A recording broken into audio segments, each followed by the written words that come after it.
Definition of acceptance means when the person to whom the proposal is made signifies his assent thereto, the proposal is said to be accepted. A proposal, when accepted, becomes a promise. Acceptance of an offer is the act which completes one of the basic requirements for the formation of a contract. Therefore, it can be said that proposal plus acceptance is equal to promise. Means वचन, agreement, समझौती.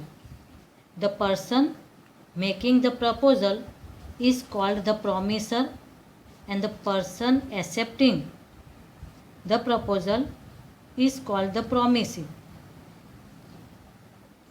Proposal means દરખાસ્ત મૂકનાર.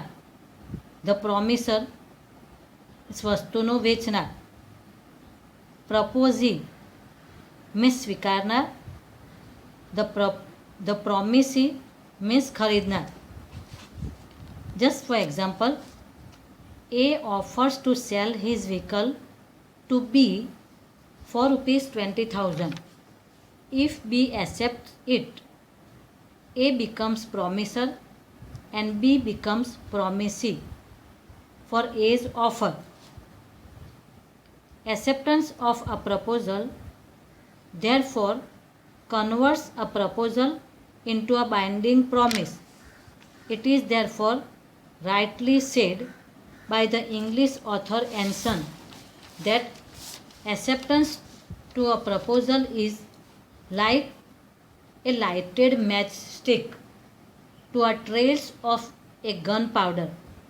When the lighted match is brought near the gunpowder, it gives the final result, and now neither of them remain in the earlier state. Similarly, if acceptance is given to proposal, neither of them remain in their earlier state. However, the acceptance under the Contract Act must be one which is capable of resulting into a contract. Example, it must be a legal and valid acceptance. Now, we will discuss about the rules or conditions of a legal and valid acceptance. Most probably, it is similarly as offer. But first, absolute unconditional acceptance. मतलब કોઈ પણ જાતની conditional સ્વીકાર ન હોવી જોઈએ. Next, manner of acceptance usual or prescribe.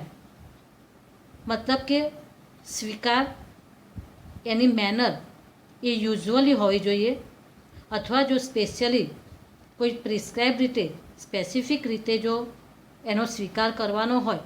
Just for example કે registered પોસ્ટથી જો કોઈ ઓફર મૂકવામાં આવી હોય તો એનો સ્વીકાર રજિસ્ટર્ડ પોસ્ટ દ્વારા જ એને મળવો એ જરૂરી છે.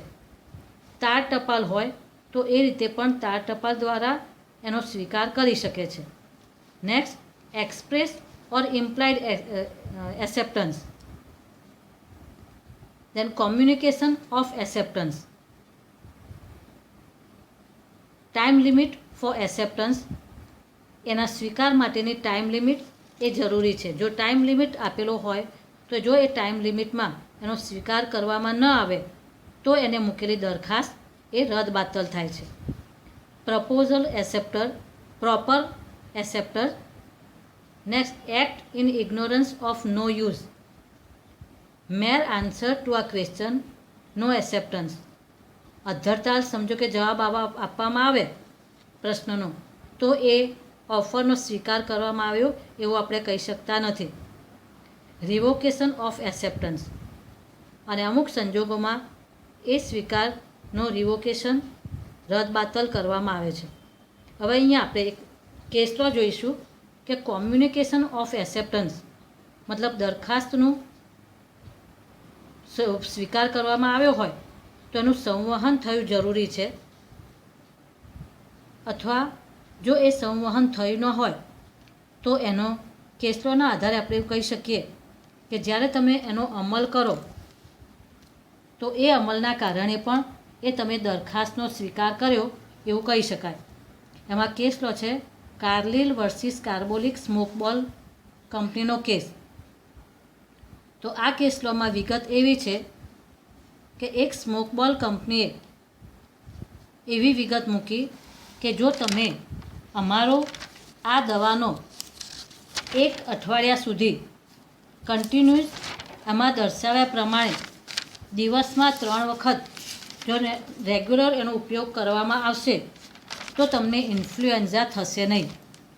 તો સામેના પક્ષકારે એ દવાનો એ વીકમાં રોજ 3 ટાઈમ ઇન્સ્ટ્રક્શન પ્રમાણેનો ઉપયોગ કર્યો અને છતાં પણ એ વ્યક્તિને ઇન્ફ્લુએન્ઝા થયો, જેના કારણે એણે આ કંપનીની સામે કેસ મૂક્યો અને એના માટેનું વળતર મેળવવા દાવો કર્યો.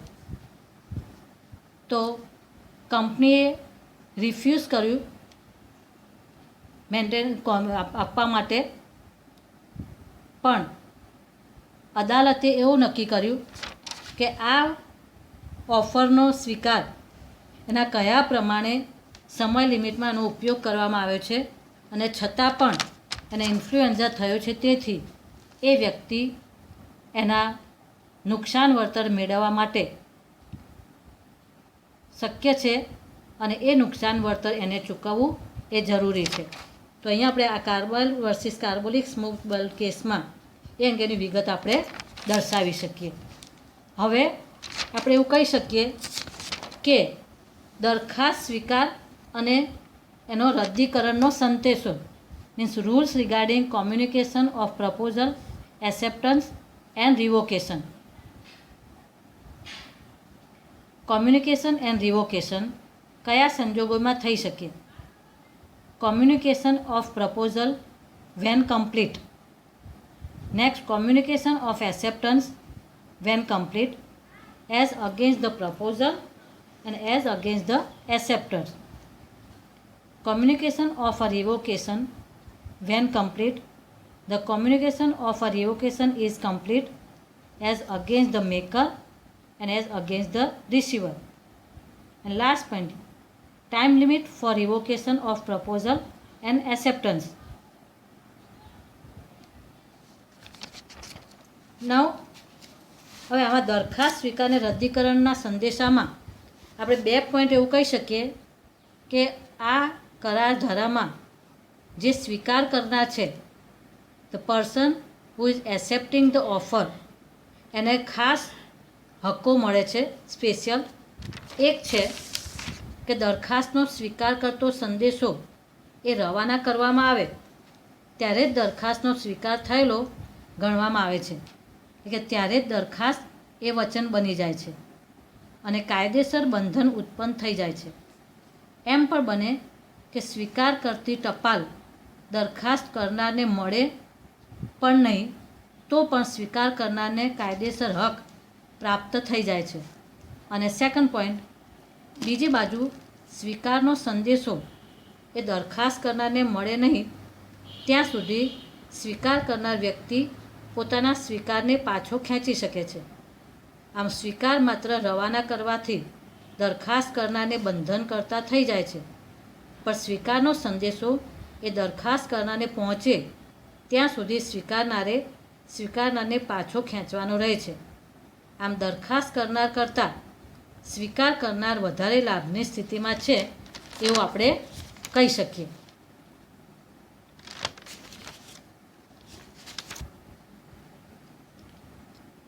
So student, thanks a lot for your good cooperation.